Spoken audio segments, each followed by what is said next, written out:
이미지 잠깐 한 가지 보고요. 오늘 설교를 시작하면 좋겠습니다. 보신 분들도 있을 것 같아요. 한눈에 딱 아시겠죠? 보이는 것으로 판단하면 안 된다는 이미지입니다.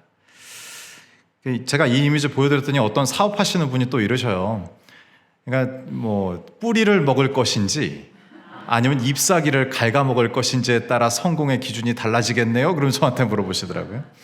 관점에 따라 다양한 해석이 가능한데 제가 보여드리는 이유는 보이는 것이 전부가 아니다라는 거죠. 우리는 보이는 세상에서 삽니다. 그렇지만 보이지 않는 하나님과 동행하며 삽니다. 믿는 자의 특권이라고 한다면 보이지 않는 지식을 소유했기 때문에 보이는 세상에서도 보이지 않는 가치를 알고 추구하며 사는 존재다라는 거죠.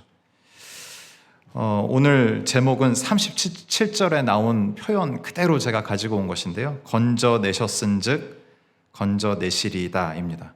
원래 이 설교의 제목은 원래 제가 잡을 때는요. 보이는 세상에서 보이지 않는 하나님과 함께하는 삶, 이렇게 좀 길었다고요. 그런데 오늘 제가 전할 말씀의 주제는 바로 이겁니다.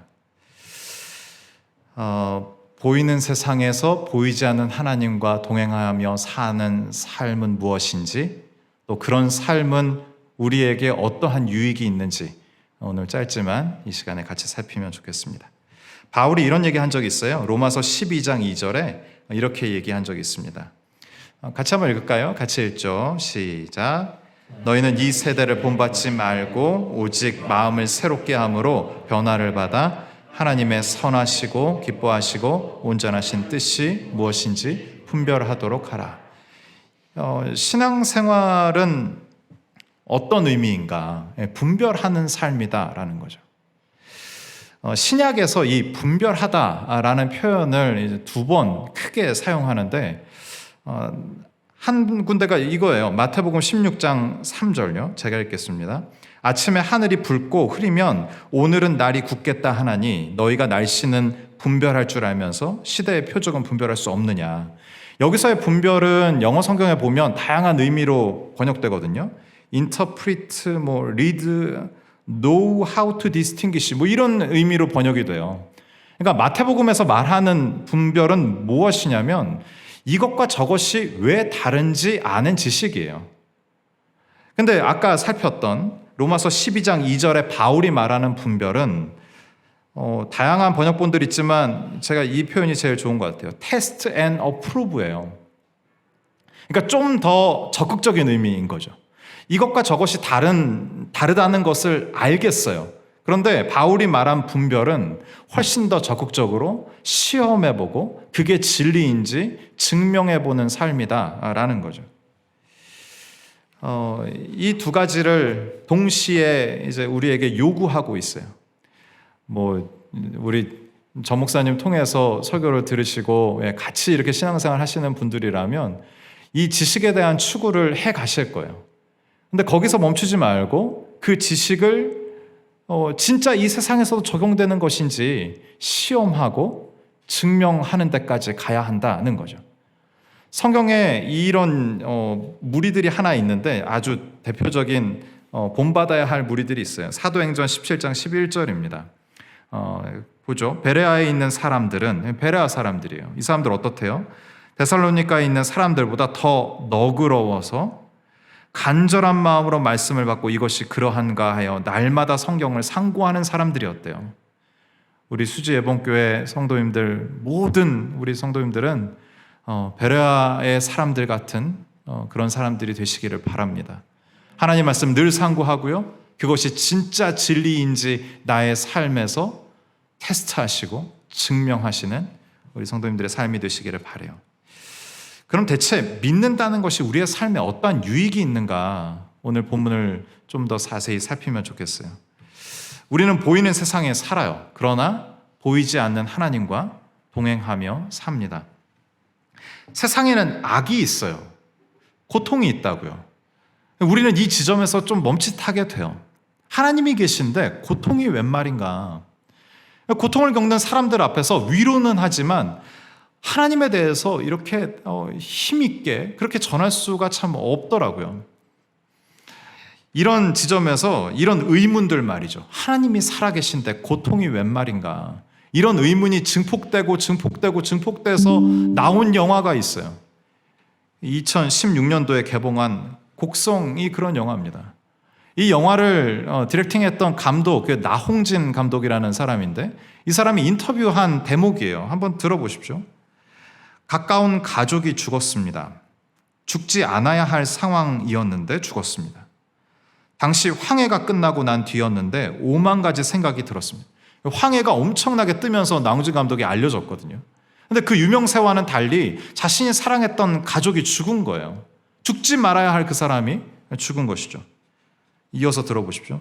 왜 이런 일이 벌어질까? 뭔가 다른 이유가 있지 않을까 싶었습니다. 너무 선한 사람이었는데 그렇게 세상을 떠났으니까요. 장례식에서 예배를 드리고 이 사람 신자였던 거예요. 스스로 이유를 찾기 시작했습니다. 하나님이 살아계시다고 하는데 이 땅에 왜 이렇게 아픔과 고통이 가득한가? 라는 질문이 점점 커지면서 나온 영화가 곡성이라는 거죠. 곡성 보신 분들 계셔요? 기억나십니까? 거기에 어떤 외지인이 곡성에 들어와요. 그러면서 연쇄살인이 일어납니다. 이것을 풀기 위해서 여러 방면으로 많은 이들이 애를 쓰죠. 그런데 풀려지질 않아요. 영화의 마지막은 주인공도 비참한 죽음을 맞이하면서 끝나요. 그런데 여기에 등장하는 인물 중에 하얀 한복을 입은 무명이라는 캐릭터가 있단 말이죠.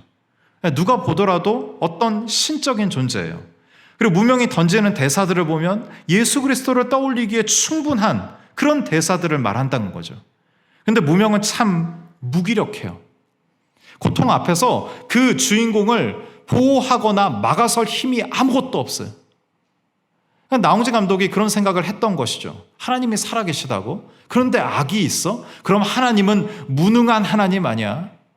라고 결론을 내렸는지도 모르겠습니다.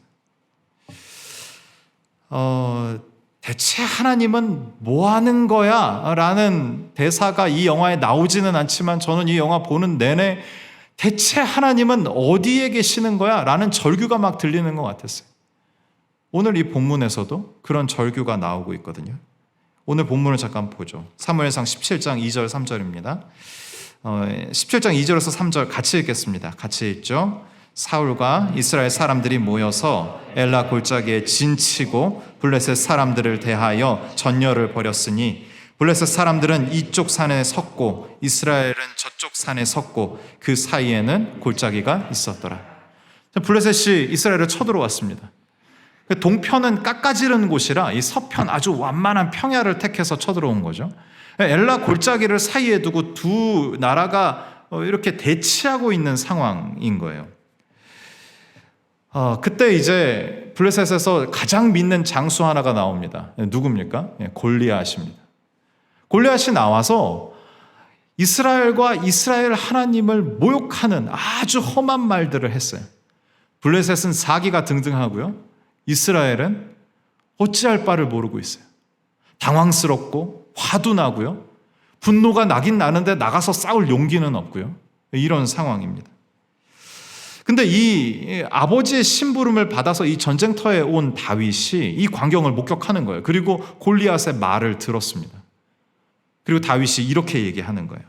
오늘 본문 26절인데요. 제가 읽을게요. 다윗이 곁에 서 있는 사람들에게 말하여 이르되 이 블레셋 사람을 죽여 이스라엘의 치욕을 제거하는 사람에게는 어떠한 대우를 하겠느냐? 이 할례 받지 않는 블레셋 사람이 누구이기에 살아계시는 하나님의 군대를 모욕하겠느냐? 이렇게 용기 있는 말을 해요. 그랬더니 주변에 듣고 있는 사람들이 야, 나가서 용기 있게 싸워서 저 사람을 이기면 우리 사울 왕이 이런 것들 준다 했어. 막 이런 얘기를 이제 주고받고 있었던 거죠. 이 말을 들은 다윗의 형 엘리압은 골리앗이 아닌 동생 다윗에게 화를 내기 시작해요. 엘리압도 당황했을 거잖아요. 그리고 분노했을 거예요. 자신이 섬기는 하나님을 욕하는데요. 근데 나가 싸울 용기는 없는데 갑자기 옆에 동생이 온 거예요. 근데 동생이 용기 있는 말을 하고 또 주변에 있는 사람들이 동생을 막 이제 추켜 세우고 있는 모습이 꼴보기 싫었던 거예요. 그래서 동생에게 막 화를 냅니다. 근데 다윗은 말도 안 되는 형의 분노에 맞서지 않습니다. 사무엘상 17장 30절에요. 돌아서서 그래요. 막 화를 내니까 형이요. 돌아서요. 그리고 아까 말했던 그 사람들과 다시 대화를 나누기 시작해요. 동생이지만 이렇게 성숙한 동생이 있나? 라는 생각이 듭니다. 진짜 적을 제대로 알아야 하는 거죠. 진짜 적 앞에 나가서 싸울 용기도 없는데 옆에 있는 내 아군, 내 편을 건들면 안 되는 일이잖아요. 수지 이번 교회 성도님들 진짜 적을 제대로 알고 우리 서로 마음 다치게 하면 안 돼요. 진짜 적은 따로 있는 거거든요. 거기에 에너지를 집중해서 모든 영적 전쟁에 승리하시는 우리 수지 예번교회 성도님들 되시기를 바랍니다. 이런 다윗의 결기를 들은 사울왕이 다윗을 콜해요. 용기 있는 아이가 있다고? 그래서 콜합니다. 그리고 나서 자신의 갑옷과 투구를 씌우고 입혀요. 38절입니다. 이에 사울이 자기 군복을 다윗에게 입히고 놋투구를 그 머리에 씌우고 또 그에게 갑옷을 입히매. 사울이 자신의 투구와 갑옷을 입힌 이유가 뭘까요? 전쟁에 나가야 되니까요. 그렇죠. 전쟁에 나가야 되니까 뭔가 이제 채비를 하는 모습이에요. 근데 그 당시의 전쟁의 문화라고 할까요? 그 당시의 전쟁의 모습을 좀 이해할 필요가 있어요. 전쟁은 이제 그 전면전이 있고요. 그 나라를 대표하는 장수가 나와서 장수의 싸움으로 전쟁의 승패를 결정하기도 해요. 1대1 전쟁이거든요. 이렇게 하는 이유는 군사력을 보호하기 위한 목적인 거예요. 전면전을 붙었다고 한번 생각해 보세요. 1만 대 1만이 붙었어요. 그래서 양쪽이 한 3천, 4천씩 손해가 난 거예요. 다 죽어버린 거예요. 군사가 보충이 돼야 되는데 군사 보충 어떻게 하실 겁니까? 아이를 낳아야 되거든요. 아이를 낳으면 바로 전쟁터에 내보낼 수 있나요? 15년, 16년은 걸려요. 그러니까 15년, 16년 동안 나라의 국력은, 나라의 군사력은 너무 이제 낮아진 상황인 거죠. 그래서 이런 일이 없도록 한 명의 장수를 내보내서 이 사람들의 승부의 결과로 전쟁의 승패를 결정하는 일들을 한 거예요. 근데 법칙이 하나 있어요. 규칙이. 저쪽에서 보병이 나오면 이쪽에서도 보병이 나가야 돼요. 골리앗은 어떤 장수입니까? 골리앗은 보병이에요. 근접전을 하는, 칼을 들고요, 방패를 들고 근접거리에서 막 치고 싸우는 보병이라고요. 그럼 이스라엘 쪽에서도 누가 나가야 돼요? 보병이 나가야 돼요. 그래서 지금 이러고 있는 겁니다. 그런데 이렇게 했는데 다윗이 평소에 돌이나 던지고 양 치고 이러느라고 군복을 입어봤어야죠. 갑옷을 입어봤어야죠. 입혀놨더니 애가 이게 로봇 된 거예요. 움직이지 못하는 애가 전쟁터에 나가서 그냥 죽을 거 뻔하니까 갑옷을 벗기고 투구를 벗기고 네가 제일 잘 싸울 수 있는 거 뭐냐? 물매 들고 나간 겁니다. 전쟁의 규칙이라고 할까요? 예의에는 어긋나지만 다윗이 그렇게 나가게 된 거죠. 어쩔 수 없이 이렇게 나갑니다. 물매를 가지고 전쟁터에 나가서 골리앗을 맞닥뜨려요. 근데 골리앗이 이런 얘기를 한단 말이죠. 사무엘상 17장 43절입니다. 43절 같이 읽겠습니다. 시작. 블레셋 사람이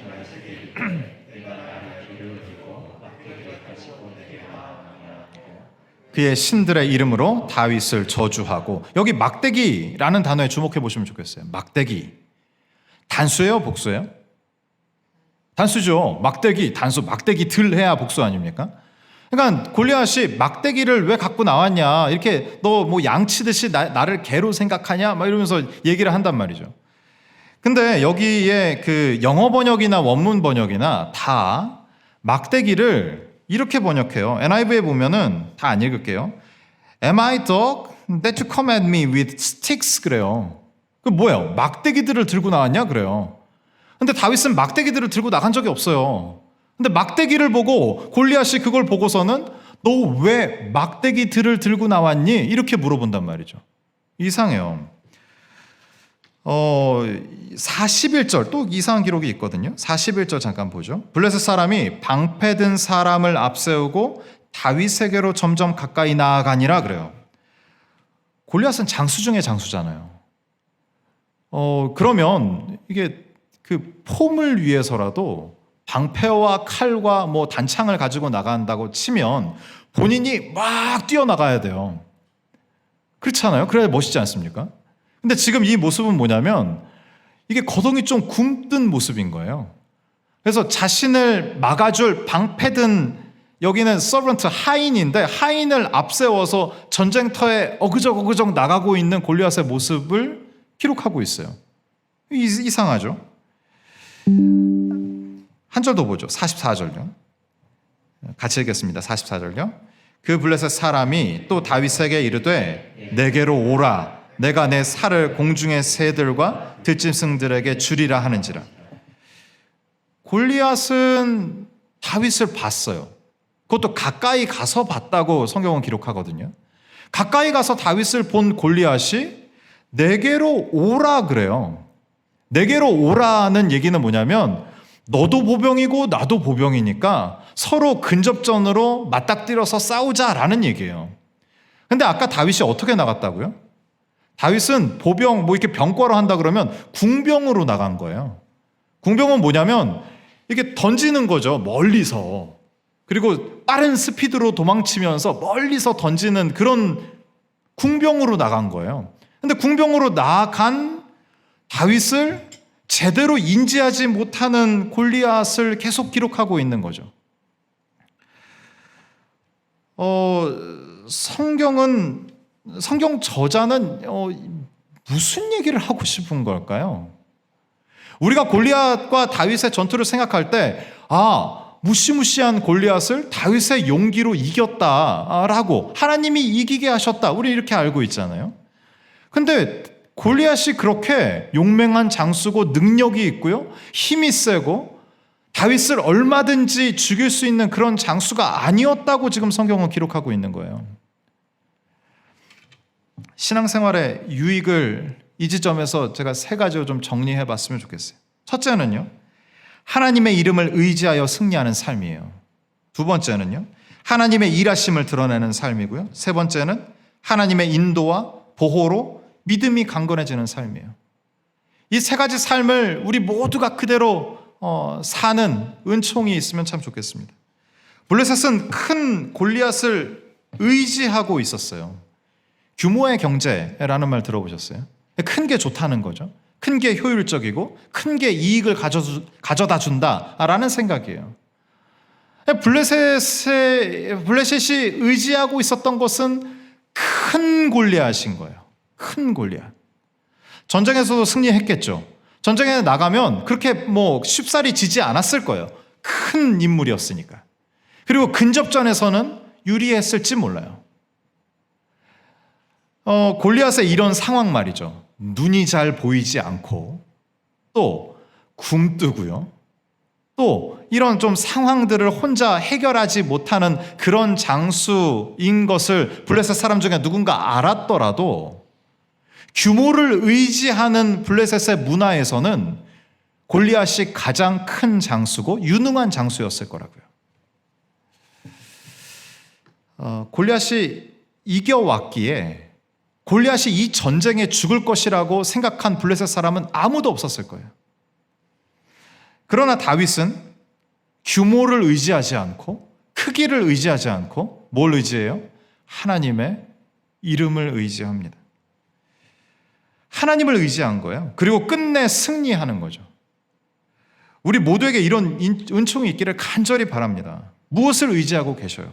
가정, 가게의 규모, 교회의 크기, 부와 건강, 명예 모두 골리앗인 거예요. 나의 삶을 지키고 평안을 줄 것이라고 기대하는 그 모든 것들이 뭐예요? 골리앗들인 거죠.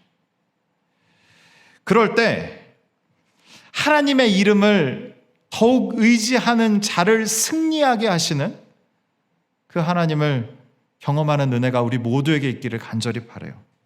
승리가 보장되어 있어요. 하나님의 이름을 의지하는 자, 하나님의 말씀을 의지하는 자에게는 승리가 보장된 줄 믿습니다. 그렇게 주님을 의지하고 삶의 자리에서 승리하는 우리 모두가 되기를 주님의 이름으로 축원합니다.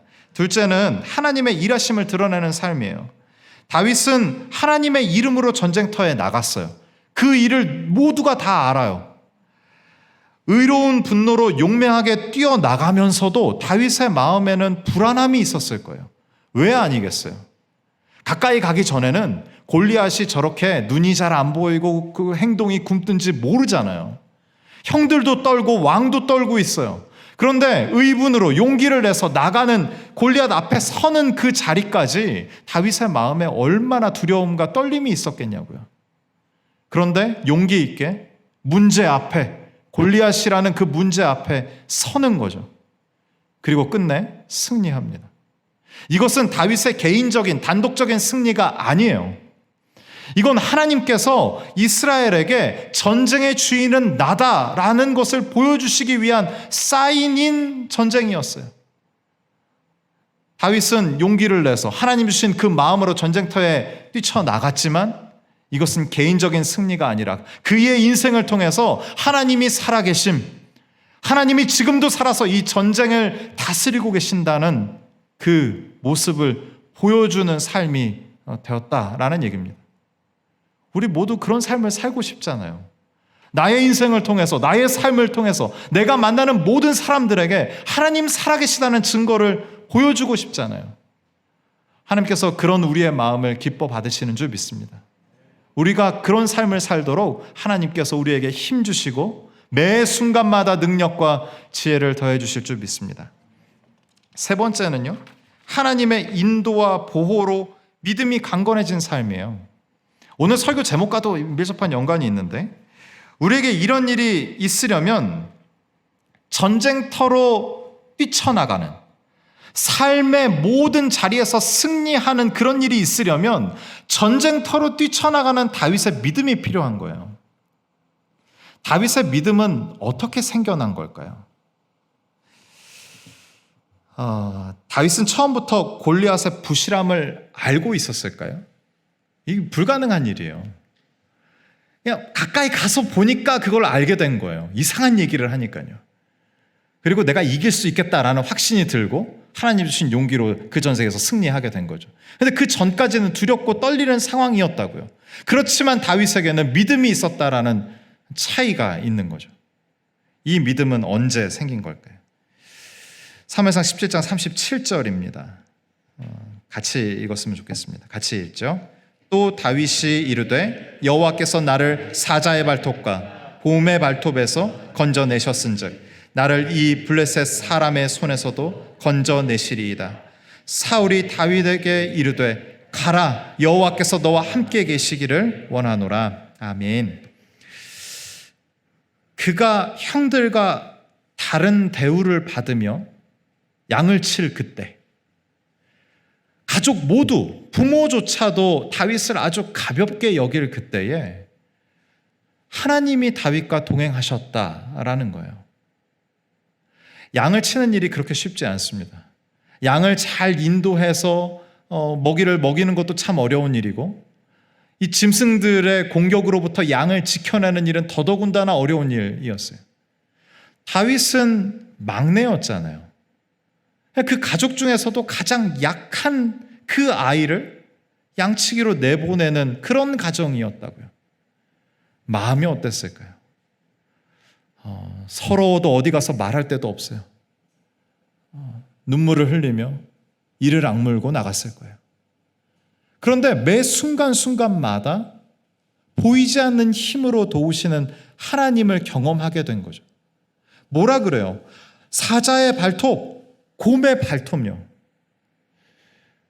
동물원 다 가보셨잖아요. 사자의 발톱, 곰의 발톱 얼마나 커요. 이건 양을 지킬 뿐만 아니라 이건 양을 지키기 위해서도 필요하지만 다윗의 용기가요. 자신의 삶을 유지하기 위해서도 다윗에게는 큰 용기와 힘이 필요했어요. 근데 다윗은 어떻다고요? 그 가정에서도 가장 막내, 힘없는 어린아이. 근데 하나님은 그런 다윗을 그저 버려두지 아니하시고 늘 동행하셨다는 거죠. 다윗이 이렇게 고백할 수밖에 없어요. 사자의 발톱, 곰의 발톱에서 주님께서 건져내셨다고요. 그 건져내신 기억과 추억이 있는 사람이 다윗이에요. 그런 다윗이 골리앗이라는 또 다른 큰 문제 앞에 섰어요. 문제를 맞닥뜨리자 뭐라고 얘기해요? 예전에 하나님이 엄청난 문제 앞에서도 나를 건져내셨다고 얘기하는 거예요. 그리고 이 문제에서도 건져내 주실 거라고 얘기하는 거예요. 신앙의 추억, 하나님과의 추억, 하나님과의 참 은밀한 기억들, 다른 사람한테 설명해도 다른 사람 감동 별로 없어요. 간증 그렇게 쉽게 하지 마셔요. 좀 이렇게 감동해주고 공감해주고 그래야 좀 신이 나는데, 나는 열심히 얘기하지만 상대는 감동 없을 때가 많아요. 왜냐하면 자신의 일이 아니거든요. 그러나 나는 가슴이 터지죠. 왜요? 하나님이 나의 인생에 일해 주셨던 기억이니까요. 하나님이 나의 인생에 간섭하셔서 해결해 주셨던 그런 기억이니까요. 그런 기억이 있는 사람은 어떤 어려움이 다시 닥친다고 한들 주저앉지 않습니다. 엎드려 있지 않죠. 왜냐하면 그 기억이 있으니까요. 하나님이 그때도 건져내셨고 지금도 건져내실 것을 믿기 때문이죠. 다윗은 그런 믿음이 있었어요. 이런 믿음이 우리 모두에게 있기를 간절히 축복합니다. 또한 우리 자녀들에게 있기를 간절히 축복합니다. 수지 예봉교회에 출입하는 모든 사람들에게 하나님과의 아주 긴밀한 비밀스러운 기억과 추억들이 많아져서 이 교회 안에서 하나님과의 추억이 정말 많아서 닥치는 모든 어려움들 앞에 주저앉지 않고 두려워 떨지 않고 하나님이 건져내셨은즉 건져내시리이다 라고 이야기하는 우리 모든 성도님들 되시기를 간절히 바랍니다. 상황과 환경을 이길 힘은 믿음입니다. 그 믿음은 나와 함께 하시는 하나님과 추억으로부터 오는 거예요. 신실하게 나를 사랑하시는 하나님, 일관되게 나를 위하시고 인도하시고 사랑하시는 그 하나님을 오늘도 내일도 또한 앞으로의 모든 시간 일평생 누리시는 복된 수지 예봉교회 성도님들 되시기를 주님의 이름으로 축원합니다.